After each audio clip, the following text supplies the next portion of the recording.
قال رسول اللہ انی تارک فیکم الثقلین کتاب اللہ و عطرتی اہل بیتی۔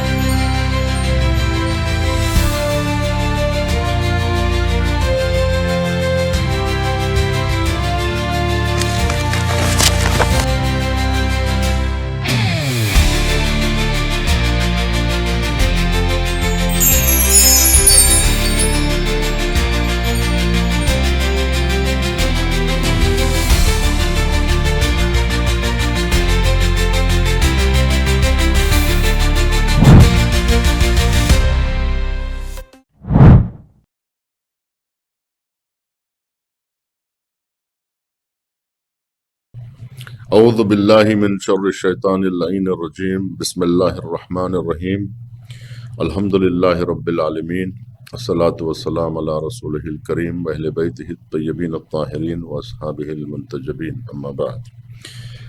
آج کی گفتگو تدوین حدیث سے متعلق ہے کہ تدوین حدیث کا سلسلہ کب سے شروع ہوا ہے اور حدیث کب سے لکھی جانے لگی ہے۔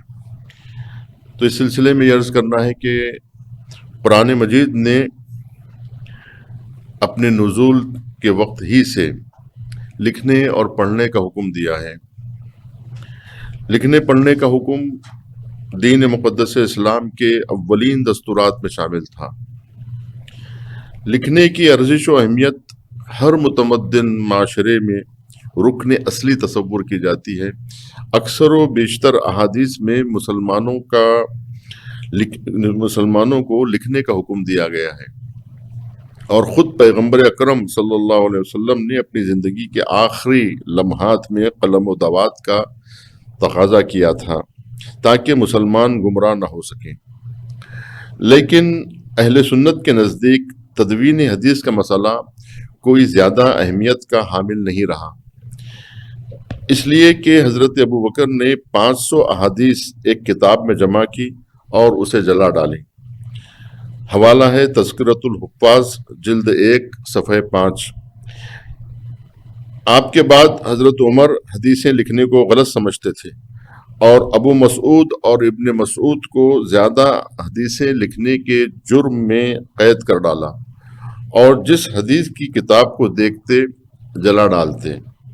اپنے اس فعل پر حضرت عمر کا استدلال یہ تھا کہ حدیث نقل کرنا اس بات کا موجب بنے گا کہ لوگ قرآن مجید سے دور ہو جائیں گے اور قرآن کو ترک کر دیں گے۔ ان کی دوسری دلیل یہ تھی کہ انہیں اس بات کا خوف تھا کہ کہیں حدیث قرآن سے غلط ملت ہو کر تحریف نہ ہو جائے، جبکہ یہ استدلال صحیح نہیں تھا، اس لیے کہ اگر لوگ حدیث پر عمل کریں گے تو خود حدیث قرآن پڑھنے کی دعوت دیتی ہے، لہٰذا ہرگز قرآن نہیں چھوٹ سکتا۔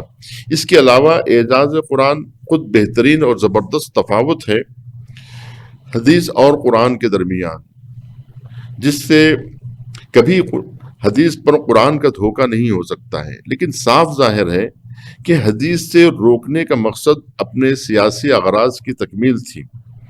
تدوین حدیث سے روکنے کے جو برے اثرات مرتب ہوئے ہیں وہ یہ ہے کہ ایک بڑی تعداد میں کتابوں کا چلنا اور نتیجے میں کافی روایات کا ضائع ہونا، دوسرے حدیثیں گڑھنے کا راستہ کھلنا اور پیغمبر اکرم صلی اللہ علیہ وسلم کی سیرت و کردار کا فراموش ہونا، تیسرے بعض مسائل میں تحریف اور اسرائیلیات کا داخل ہونا، تیسرے مسلمانوں کا آپس میں اختلاف، قیاس پر عمل، تفسیر بالرائے کا دروازہ کھلنا، پانچویں اہل بیت علیہم السلام سے منہ موڑنا اور ان کے بارے میں پیغمبر اکرم صلی اللہ علیہ وسلم کے ارشادات کو فراموش کرنا۔ یہ 5 وہ برے اثرات ہیں جو تدوین حدیث سے روکنے کی وجہ سے پیدا ہوئے۔ تدوین حدیث شیعوں کے نزدیک اگرچہ اہل سنت نے حدیثیں لکھنے کا آغاز دوسری صدی ہجری یعنی عمر ابن عبدالعزیز کے زمانے سے شروع کر دیا تھا، لیکن شیعہ تو 1 صدی پہلے ہی سے لکھنے میں مشغول تھے۔ جس طرح تمام علوم کی بازگشت حضرت علی ابن ابی طالب علیہ السلام کی طرف جاتی ہے۔ اسی طرح سے علم حدیث کا آغاز بھی امیر المومنین علی ابن ابی طالب کے وسیلے سے ہوئی ہے۔ اسی طرح حدیث لکھنے کی ابتدا بھی پہلی مرتبہ حضرت علی کے توسط سے شروع ہوئی۔ اس طرح حدیث کی پہلی کتاب خود حضرت علی علیہ السلام نے لکھی ہے۔ یہ حوالہ ہے رجال نجاشی صفحہ 360۔ کوئی شخص اس حقیقت کا انکار نہیں کر سکتا ہے کہ امیر المومنین علی ابن ابی طالب علیہ السلام صحابہ میں افضل اور ان سب سے عالم تھے۔ خود امام علیہ السلام مقرر ارشاد فرمایا کرتے تھے کہ مجھ سے پوچھو، خدا کی قسم جو مجھ سے پوچھو گے اس کا جواب دوں گا۔ جو چیز بھی قرآن سے پوچھنا ہے مجھ سے پوچھو، خدا کی قسم کوئی آیت ایسی نہیں مگر یہ کہ میں جانتا ہوں کہ وہ دن میں نازل ہوئی کہ رات میں، پہاڑ پر نازل ہوئی یا صحرا میں۔ حوالہ ہے الاتقان جلد 4 صفحہ 234۔ کسی اور جگہ پہ فرمایا جو آیت بھی پیغمبر اکرم پر نازل ہوئی وہ مجھے سکھائی اور مجھے پڑھ کر سنایا اور میں نے اسے لکھ لیا۔ کمال الدین جلد 2 صفحہ 284۔ اسی طرح جو کتابیں امیر المومنین علیہ السلام نے لکھی ہیں وہ حسب ذیل ہیں۔ ایک کتاب علی، دوسرے صحیفہ علی۔ پہلی کتاب کافی بڑی تھی لیکن دوسری ایک چھوٹا سا مجموعہ تھا۔ تیسری کتاب السنن والقضایا والاحکام جس میں تمام ابواب فقہی پائے جاتے تھے۔ چوتھے امام کا خط مالک اشتر کے نام۔ پانچویں صحیفہ جامعہ کا جس کا طول 70 ذراع تھا، جو رسول اکرم صلی اللہ علیہ وآلہ وسلم کا املا امیر المومنین کے خط سے لکھا گیا تھا۔ سلمان فارسی، جناب ابو ذر، عبداللہ ابن عباس، عبید اللہ ابن ابی رافع، اسبغ ابن نباتہ، میثم تمار، سلیم ابن قیس ہلالی، یہ سب امیر المومنین علیہ السلام کے صحابہ اور ان کے چاہنے والے تھے جو احادیث لکھنے میں مشغول تھے۔ دلائل الامہ محمد ابن جریر طبری کے پہلے صفحے پر لکھا ہے کہ حضرت زہرا سلام اللہ علیہا نے پیغمبر اکرم صلی اللہ علیہ وسلم سے جو حدیثیں سنی تھی اسے ایک کپڑے پر لکھ دیا تھا اور فرمایا کرتی تھی کہ میں اس کو حسن و حسین کے برابر دوست رکھتی ہوں اور پسند کرتی ہوں، چاہتی ہوں۔ امام حسن مجتبی علیہ السلام کے زمانے میں اگرچہ مسلمانوں پر سیاسی دباؤ اور مشکلات کے سبب احادیث نہیں لکھ سکتے تھے لیکن امام علیہ السلام خود اس کی سفارش کیا کرتے تھے۔ چنانچہ سید الشہداء امام حسین علیہ السلام سے نقل ہوا ہے کہ آپ نے فرمایا اکتبوا قولی ثم ارجعوا مسارکم وقبائلکم، کہ آپ نے فرمایا کہ میرے کلام کو لکھو اور اپنے شہروں اور قبیلوں کی طرف جاؤ اور جس شخص پر بھی تم کو اطمینان اور وثوق ہو انہیں دعوت کرو اور اس حق کے متعلق جو تم ہمارے بارے میں جانتے ہو۔ کتاب سلیم ابن قیس صفحہ 168۔ امام زین العابدین علیہ السلام کے زمانے میں اکثر لوگ عاشورہ کے واقعے کے بعد ہر طریقے کی اصلاح سے مایوس ہو چکے تھے۔ امام علیہ السلام نے حقیقی اسلام اور حدیث کی ترویج کا کام شروع کر دیا اور صحیفہ کاملہ سجادیہ جو اقت القرآن اور انجیل اہل بیت اور زبور آل محمد ہے مرتب ہوئی۔ اس کے صحیح ہونے پر مضبوط اور مستحکم سند کے علاوہ اس کے الفاظ کی فصاحت و بلاغت خود بہترین دلیل ہے۔ امام سجاد علیہ السلام سے نقل ہوا ہے کہ اور آپ سے نقل ہونے والی جو دوسری کتابیں ہیں ان میں رسالہ حقوق والجامع فی الفقہ اور صحیفہ فی الزہد ہیں۔ آپ کے بعض صحابی جیسے زید ابن علی ابن الحسین و سعید ابن جبیر نے بھی تالیفات کی ہیں۔ امام محمد باقر علیہ السلام کا دور ایک سنہرے دور کا آغاز اور فکر و تمدن اسلام کی درخشش کا زمانہ ہے۔ امام علیہ السلام سے بارہا احادیث لکھنے کی سفارش ہوئی ہیں۔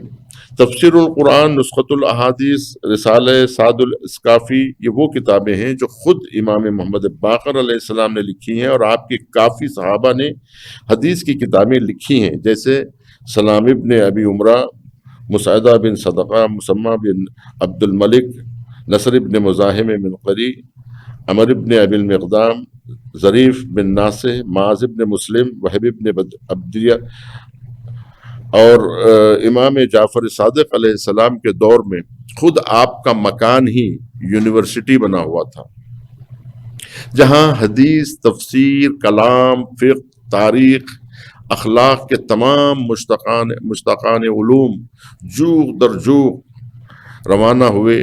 چنانچہ شہید اول اپنی کتاب ذکرہ میں کہتے ہیں امام صادق علیہ السلام نے 400 کتابیں 400 آدمیوں کے لیے لکھی اور بھیج دی، اور اسی طرح 4000 شاگرد آپ کے علوم و معارف لکھنے میں مشغول تھے۔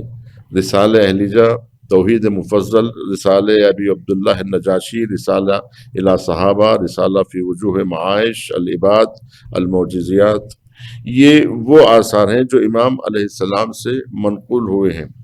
امام موسیٰ کاظم علیہ السلام کے دور میں شیعوں کا ایک گروہ تھا جن کے ہاتھ میں ہمیشہ قرطاس و قلم رہا کرتا تھا، اور امام علیہ السلام کے تمام کلمات کو لکھا کرتے تھے، اور امام علیہ السلام خود بھی انہیں اس کام کی تشویق کیا کرتے تھے اور لکھنے کا حکم دیا کرتے تھے۔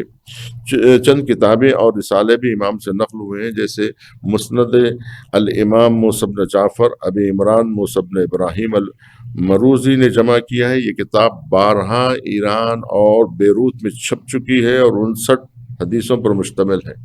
رسالہ فی العقل اور ایک رسالہ توحید کے عنوان سے اصول کافی میں امام علیہ السلام سے نقل ہوا ہے۔ امام رضا علیہ السلام کے زمانے میں شیعہ ایک حد تک آزاد ہو چکے تھے۔ خود امام علیہ السلام نے جو کتابیں لکھی ہیں، تقریباً 20 کتابیں آپ سے نقل ہوئی ہیں، جیسے صحیفۃ الرضا، الرسالۃ الذہبیہ جو علم طب میں ہے، اس کے علاوہ المجالس او العمالی، لیکن کتاب فقہ الرضا 8ویں امام کی نہیں ہے، بلکہ زیادہ احتمال اس بات کا ہے کہ شیخ صدوق علیہ رحمہ کے والد علی ابن موسیٰ بن بابویہ نے لکھی ہے۔ امام محمد تقی علیہ السلام کے دور میں خود امام علیہ السلام پر کافی سیاسی دباؤ تھا، لیکن اس امر کے باوجود بھی بعض راویوں نے، جیسے محمد ابن حسن ابن ابی خالد، حدیث کی بعض کتابیں امام علیہ السلام کی خدمت میں پیش کی، اور امام علیہ السلام نے اس کی تصدیق فرمائی اور اسے نقل کرنے کی اجازت مرحمت فرمائی۔ امام علی نقی علیہ السلام کے زمانے میں لوگ اس قدر آپ کی جو ہے گرویدہ تھے کہ مدینے کے یعنی جو ہے والی مدینہ نے متوکل کو لکھا کہ اگر مکہ و مدینہ کی بحالی چاہتے ہو تو علی ابن محمد کو اپنے پاس بلواؤ، اس لیے کہ اکثر لوگ ان کی طرف مائل ہیں۔ چنانچہ اس نے امام کو سامرہ بلا بھیجا، لیکن ان سب کے باوجود بھی کچھ رسالے آن حضرت سے نقل ہوئے ہیں، جیسے الرسالۃ الرد علی اہل الجبر والتفویض، عجوبۃ مسائل یحییٰ بن اکثر الزیارت الجامعہ الکبیرہ۔ ان کتابوں سے پتہ چلتا ہے کہ اعتقادی بحثیں اس زمانے میں اہم مسائل میں شمار ہوتی تھی۔ امام حسن عسکری علیہ السلام کے زمانے میں عباسیوں کی طرف سے کافی دباؤ تھا۔ اس زمانے میں فضل ابن شاذان اور نوبختیان جو امام کے صحابہ میں سے تھے کتابیں لکھ رہے تھے۔ امام عسکری علیہ السلام سے چند کتابیں نقل ہوئی ہیں اور تفسیر القرآن۔ حسن ابن خالد برقی کہتا ہے یہ تفسیریں 21 جلد میں تھیں، لیکن آج جو تفسیر پائی جاتی ہے التفسیر المنسوب الی الامام العسکری کے نام سے قابل تردید ہے، یعنی اس میں شک ہے کہ یہ امام سے منقول ہوئی ہے یا نہیں۔ ہمیں یقین نہیں ہے کہ یہ وہی امام کی تفسیر ہو۔ امام زمانہ علیہ السلام کے 70 سالہ غیبت صغریٰ کے زمانے میں 260 سے 329 میں آن حضرت سے نواب اربعہ کے توسط سے توقیات ملی جو احتجاج طبرسی اور کلمۃ الامام المہدی علیہ السلام میں جمع کی گئی ہیں۔ یہ وہ سلسلہ ہے جو تدوین حدیث سے متعلق تھا۔ آج کی گفتگو کو یہیں پر موقوف کرتے ہیں۔ والسلام علیکم ورحمۃ اللہ وبرکاتہ، وآخر دعوانا الحمد للہ رب العالمین۔